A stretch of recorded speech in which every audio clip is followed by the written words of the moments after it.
and welcome back to Crochet College, or if this is your first time, welcome. My name is Mia, and in today's video I am going to be showing what I'm doing for a community project for another creator. This is for a project hosted by Karen V Miguel. She is the owner of Canada Bliss, which is an amazing luxury handmade company.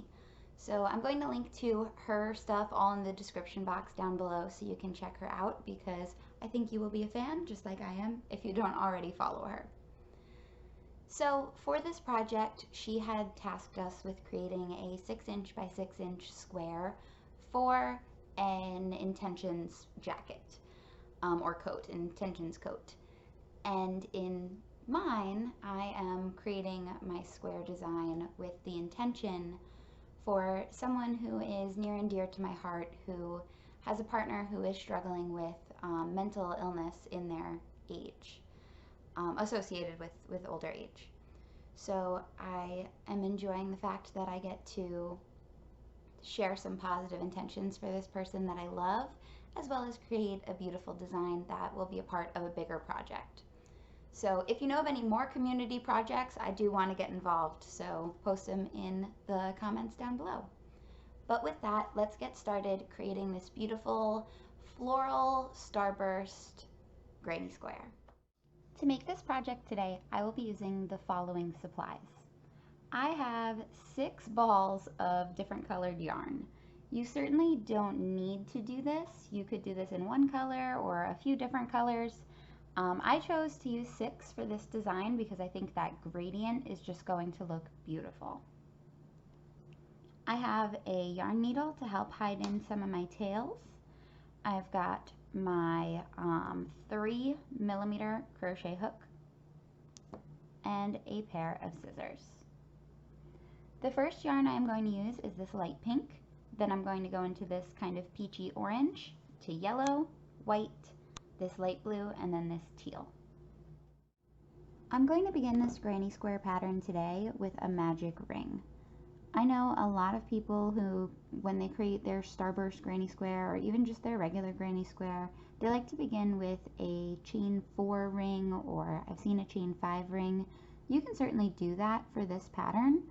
I just like the look of that magic circle in the center. I think it makes more of a floral effect, which is what I'm really going to go for this. So I begin by chaining 3 right onto that magic circle. That's going to count as my first double crochet. And I'm going to work a total of 16 double crochets around this ring. Once I have created a total of 16 double crochets, that's including that initial chain 3 as a double crochet, or counting it as that, I am going to be ready to join into the top of that 3rd chain, or that chain 3. However, when I join, I am actually going to work a color change. So the way I work this color change is pretty simple.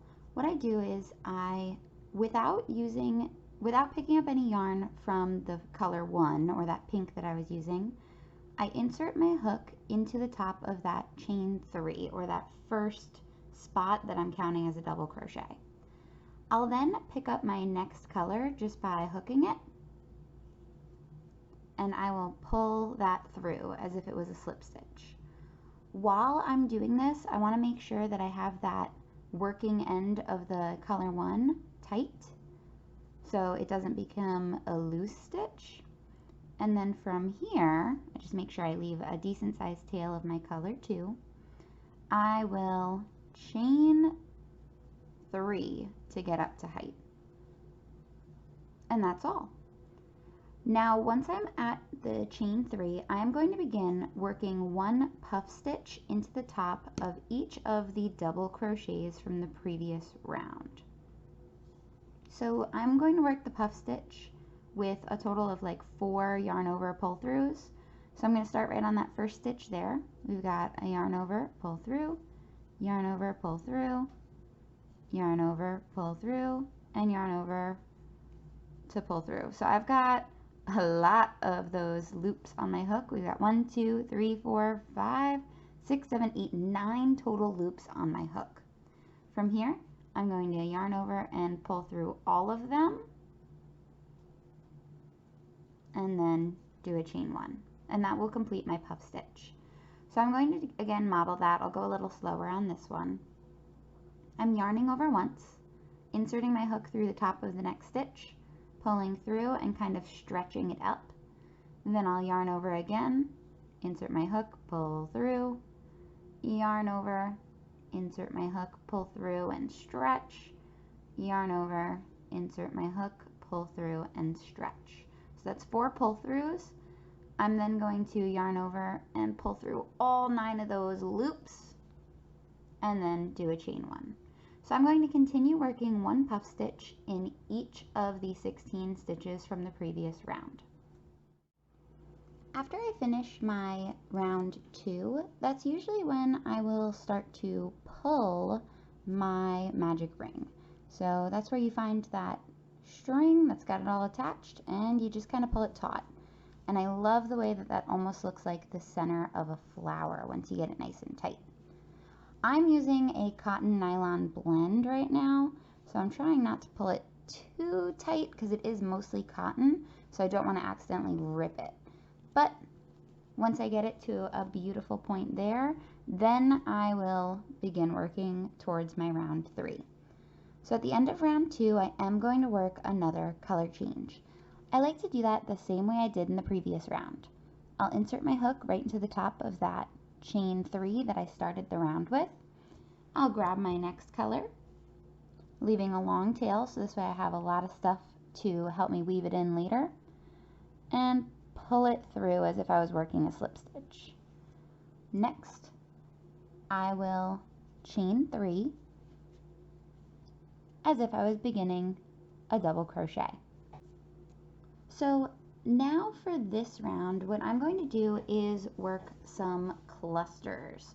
So I call them clusters. I don't know if that's the actual name for them, but basically what I'm going to do is work right into that first stitch that I'm in, is where I'll start.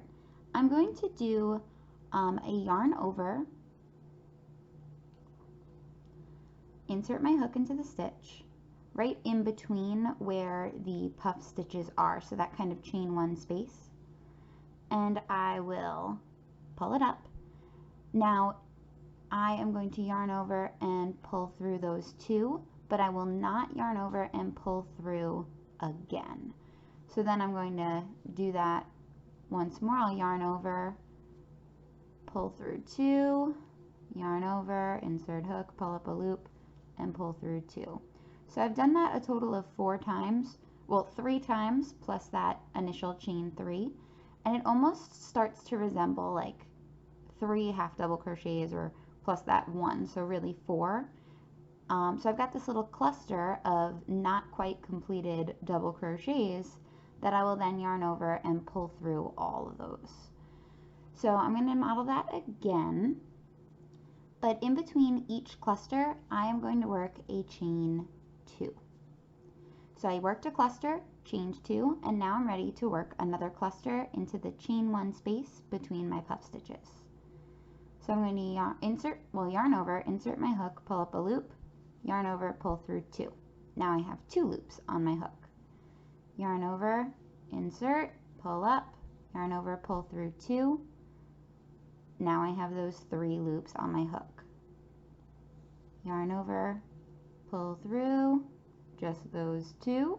Now I've got a cluster of 3 there, but I want to make it a cluster of 4. So I'm going to do one more kind of half of a double crochet, or not quite finished double crochets. And now that I've got those 4 stitches on my hook plus that one from the chain 1, that chain 2 that we did, I'm going to yarn over and pull through all of my loops. Now I will chain 2 and do one more cluster of those 4 double crochets or 4 double crochet-esque things in each of the chain 1 spaces between my puff stitch. By the end of this round, I will have a total of 16 of these clusters. Now that I have a total of 16 clusters around my row 3, I am ready to begin row 4. I will begin row 4 with a color change. Now I changed to the white the same way I've been changing before, which was just reaching into the top of that chain 3, pulling through as if it was a slip stitch, and then beginning to chain. The biggest difference between this round and the previous rounds is that I'm beginning with a chain 4. That's because I am going to start with a triple crochet. However, I turned my work for this, and I know what you're thinking. Oh man, Mia, look at all those ends. Well, we'll weave those in later. Don't worry about them. So, I'm going to begin with this chain 4, which is in the white, and now I'm going to yarn over twice. This is going to be for my triple crochet, and I am going to create 2 additional triple crochets into that space. That kind of chain 2 space that we ended our previous round on. Now, the first chain 4 of this round counts as a triple crochet. This is going to be the corner of my square. So I'm starting to form my square. I'm going to chain 2, and then I'm going to work 3 more triple crochets into that same chain space from the previous round.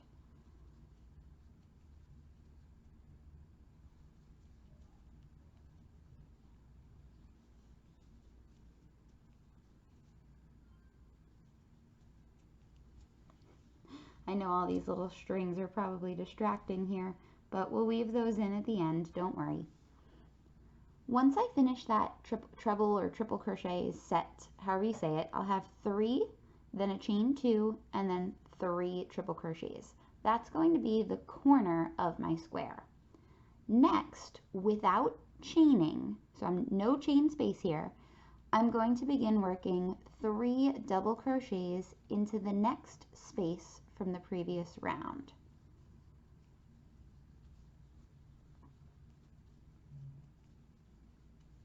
So I've worked a corner, and now I'm beginning my side 1.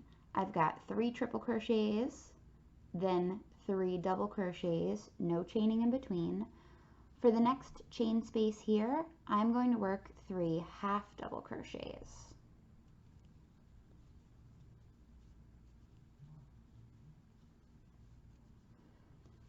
Now you can see how that corner is starting to form. So then I'm going to work 3 double crochets and then another corner.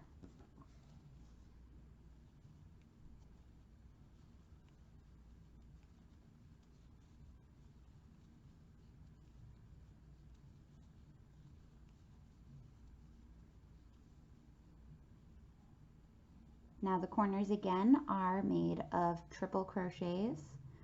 So I've got 3 triple crochets, then chaining 2, then working 3 triple crochets again. I think I just picked up a thread. There we go. Now that I've completed my side 1, I've begun my side 2. So I'm just going to continue repeating this sequence of 3 triple crochets, 3 double crochets, 3 half double crochets, 3 double crochets, and 3 triple crochets along the side to form this straight edge.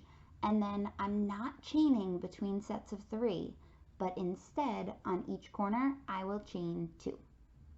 I'm going to do that all the way around. At the end of round 4, I'm going to work a color change the same way I've been working my color changes, where I just pull it through as if it was the slip stitch. And then from here, I am going to chain 2.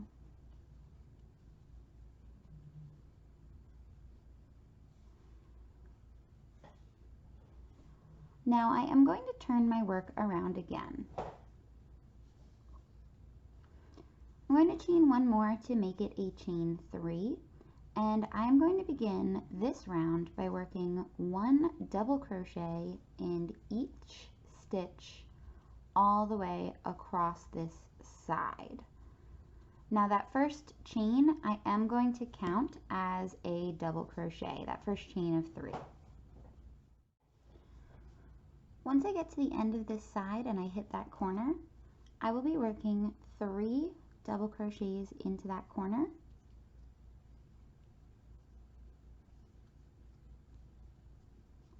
then chaining 2 and working another 3 double crochets into that same corner.